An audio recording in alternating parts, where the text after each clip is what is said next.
Real people, real stories, and real challenges that break the status quo.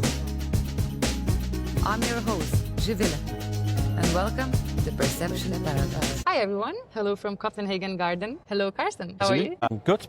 You? I'm very good. So look, Carsten, we are here today to touch base a bit on the future. And we met with you a few weeks ago in Japan, where you made this bold statement, there is no future. Can you elaborate more? A futurist who says that there is no future. Yeah, sounds scary. Yeah, Sounds like out of UK in the 70s. For us, I work at a think tank working with Foresight. For us, there's two reasons why we say there's no future. First of all, because the word future is singular, and there's no singular future. There's always a range of possibilities. So no matter whether you are a person, an entrepreneur, a society, a company, if you limit yourself to one future, you are starting the discussions about futures on the wrong track, because you're sort of focusing on a goal that might happen or might not, but you also need to discuss the might not scenarios. So that's the first thing. And the second reason for saying there's no future is the future is not really a goal. Sometimes when societies they talk about futures, it is as if we only do this and this and this, we change the policy, we invest in something, or we make the school system better, we sort of arrive at our destination. And that never happens, of course, because there will always be additional changes, things we did not foresee, etc., etc. So we are not saying you shouldn't work with the future. Everybody should, and we actually think societies should pay more attention to long-term scenarios, but don't limit yourself. That's basically what we're trying to say. So how can we work with the future then, with all the rise of AI and the algorithms predicting our future models? So us thinking that we don't need any external observation, and maybe we trust sometimes too much the latest technology and its scenario? That's a good question. Actually, we do sometimes have clients saying, why don't we just ask ChatGPT or any kind of AI-based model, and then we get maybe one or two scenarios and we can use those. And I actually think that even maybe today, but at least in the future, we will be supported in foresight processes with AI-based tools. And I think, I mean, one of the problems in foresight back in the days, I've been doing this for 30 years, was that our data was always old. So when we looked into technology or values or consumption patterns, the data was always 3 months or 3 years old. And I think with new digital and AI-based tools, we can shape and reframe processes to maybe not get better quality, but at least to sort of cover more ground. Because that is basically what we are aiming to do at CIFS. When we talk about the futures with clients at CIFS, we would like all relevant voices to be heard. And these voices could be, some of them supported by AI, some of them is simply to look around either in society or in the stakeholder landscape of a company, saying, what are the relevant voices we need to hear right now? Also to challenge, once again, the singular future, saying, okay, maybe if everybody in a company is talking about the future, looks like me, old, middle-aged, white male and all that, you need diversity. And I actually think that, I know there's ethical problems, but that could be supported by AI as well. So yes, we need the diversity, we need the inclusion. So I've been working for 30 years in the future studies. How has the field developed and changed? And what kind of changes have you noticed from working with the big corporations? I'm pretty sure that the requests and the fears and the interests they are having are completely different right now than it used to be 30 years ago. Yeah, I mean, I started back in 1990, so back then, actually, lack of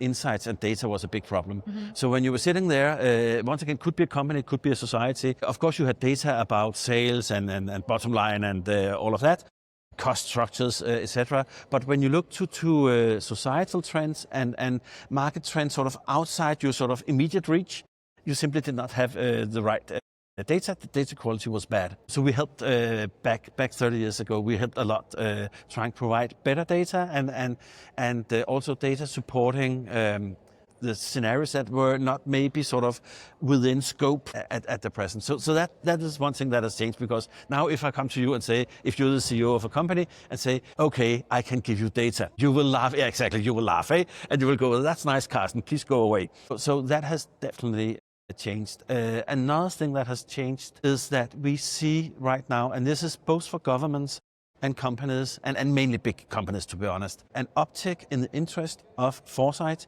So what we see right now is governments and companies trying to implement foresight processes in existing planning structures, strategy development, etc., etc. It's rather new, going on for maybe 4, 5, 6 years. The reason for this, I'm not sure. We haven't done a survey on that, but I do feel, and also talking to you, when we talk about societal trends and when we talk about what's happening in markets, that there's not a concern, but there's a lot of topics, AI being one of them, obviously, that is of a more serious note to companies and society compared to maybe 10 or 15 years ago. I mean, 15 years ago, if you asked a CEO and you asked her, okay, do you think the world is changing rapidly and the competition is fierce and all of that? She would have said yes. But today we're talking about AI with at least a potential transformative power that is probably in another division compared to what we talked about 15 years ago. In many of our countries, unfortunately, geopolitical changes, and we see war. The world has turned more serious. We start to discuss in the OECD countries that maybe the future is not about winning or gaining something, it is actually about losing something. And losses are felt more deeply by people compared to incremental gains. It's become a little bit more serious. Foresight and how foresight has changed, and companies implementing foresight, society is trying to do the same thing. And the seriousness of war and geopolitics and AI. Yeah, all right. So, but are we talking enough right now about the future, or we forgot that we should predict the different scenarios, or it's just hidden? Oh, good question. Also, as a professional foresight person, you can never talk enough about the future. So of course we need more. Yeah. What we need, in my mind and my opinion, is to of course have a short-term focus. Obviously, if the roof is on fire, put out the fire. Absolutely. So we are not suggesting that short-term discussions should not be of importance to societies and companies. However, as my CEO Dace Corona says, the future is never urgent. Urgency is about what happens right here, right now. This bench collapses, that's urgent. The future is never urgent. So it takes a conscious decision for companies or societies to start having these thoughts, processes and conversations about the medium to long-term futures. Not to be able to predict, but simply to create awareness and to start to have these sort of more conversations where you are aware about the possible different scenarios. There might be a little bit less surprises for your organization. You're sort of mentally prepared. And this second dimension of sort of the medium to long-term future, it does not happen by itself. Yeah. It will always be a CEO or a minister or a mayor saying, we need to do this and we need to prioritize it. So actually what we saw in the United Nations last year was this Pact for the Future saying actually all countries in the world, I think except North Korea or something like that, has signed a pact saying that when you do politics in your country and in my country, you should have a perspective about the coming generations. How will they be influenced by the policies and the strategies of today? But it's a slow start and it's super difficult. How do you pay attention to someone who's not born yet? Yeah, but you begin by having a conscious discussion or conscious decision saying we need to discuss. Then you begin by saying from the top of organizations and societies, we take this seriously. If it's just for fun, or it's just something you do for marketing purposes, or to get re-elected or whatever, doesn't matter. So we need to take it serious. Then we need to start thinking, probably also in more diverse terms, who's actually having a voice. It's one thing to say to the unborn generations, do you have a voice? Oh, it's difficult. But even when we look at futures and foresight discussions today, it's not super clear that the voices are diverse enough, however you define that. So that would be a step. And then to, of course, have a sort of agency. So it's not only a discussion, but it's also saying in Denmark or Lithuania or Spain or whatever, that if we sort of have concrete scenarios saying, but the society of Spain or Denmark could move in a certain direction, what would that mean to the school system? Or what would that mean to the marketing if it's a company selling products or services? So, of course, it's not only a process based on words, but also on agency. But it starts with someone consciously saying, we need to do this. All right. So, Carsten, what would be your thought to ponder for anyone who is right now looking into the future?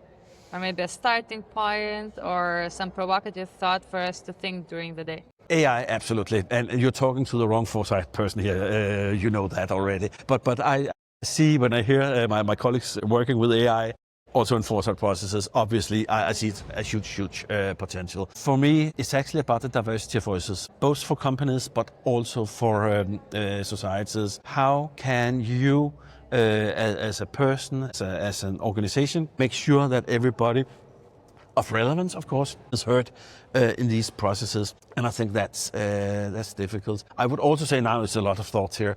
You need to. There's a lot of crisis mode going on at the moment. There's a lot of sort of dark scenarios. And obviously, or bad scenarios, they are there for a reason. But I also think that it's important to sort of realize that some of the difficult scenarios that might even be short-term are there for a reason. Once again, I'm actually quoting my CEO here. Looking to the political spectrum, for example. So once again, it's on a societal level. For me, I get so sad and also frustrated, I would say, when I hear people saying that, okay, Carsten, we understand this thing about diversity, but we don't want to speak to the people we disagree with. And then I'm like, okay, then what? What do we do? Because the people you disagree with will probably have some pretty good reasons for disagreeing with you. You can still disagree with them, obviously. So for me, this lack of structured conversation and just the ability to listen to people we disagree with, that scares me a little bit. And I think we need to find some sort of common ground. And I mean, all our societies are polarizing right now. Not all, but most of them. We cannot have a world where our society is split into segments or tribes. We tried that throughout history in all our countries. Does not work. You end up fighting each other. You go to war. So you need to find these. Okay, so then what excites you? You said a bit of a scary thing. So in final word, what excites you? Okay, I'm an economist, so I am the most boring foresight person ever. What excites me is that in my lifetime, when you look to people throughout the world, not only in Denmark, but on a global basis, people lead better lives today than they did 30 years ago. With all the bad things we just talked about, if you forget about that, people lead better lives. They have more economic possibilities. They have, for some of them, not all of them, more agency in their life, and that's good. All right, so Carsten, thank you so much for finding time today in Copenhagen to share your wisdom and experience of 30 years in the future of studies. Ladies and gentlemen, it was Carsten Beck, a bit of a glimpse into the future. And thank you so much for being here with us today. Thank you.